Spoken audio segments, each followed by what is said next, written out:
kalan. Okay, so, ayan.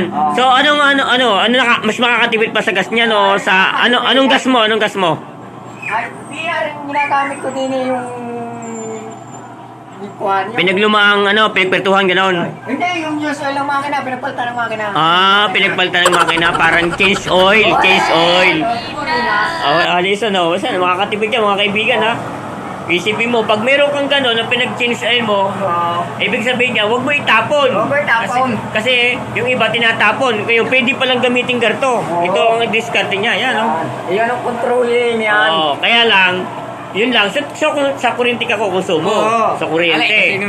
Pero 12 volts lang yan, di ba? 12 volts. 12 volts, yan. So, yan, ha? Nakakuha tayo ng idea na change oil sa motor mo, pwedeng gawing gas ngayon. So, sa'yo makakatipid. Di ba? Magkano maintenance niya? Magkano maintenance? Hindi ko na nakakuha ng content. Saan mo pinagawa yan? Saan mo pinagawa? Kaya bili ko na yan sa Bakalan. Binili sa Bakalan. Ayos, Isipin mo, galing yan, ha? Di ba? Yung isa, Ito. puno. Ibig sabihin, pag meron kayong nag-change oil kayo ng motor, nag-change oil kayo, pero yung pinag-change oil nyo, huwag nyo itapon. So, pwede niyang igatong dito. Yan, pwede igatong dyan. Makakatipid pa kayo kasi bibili kayo ng mga gas. Yan.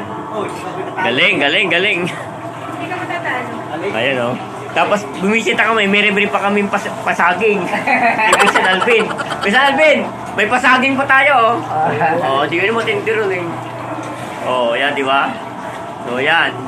Yan ang bagong napakatalino talaga ng mga tao ngayon sa hirap ng buhay. Oy, vlogger ka, Pinuristro, alam nyo na. Yun na.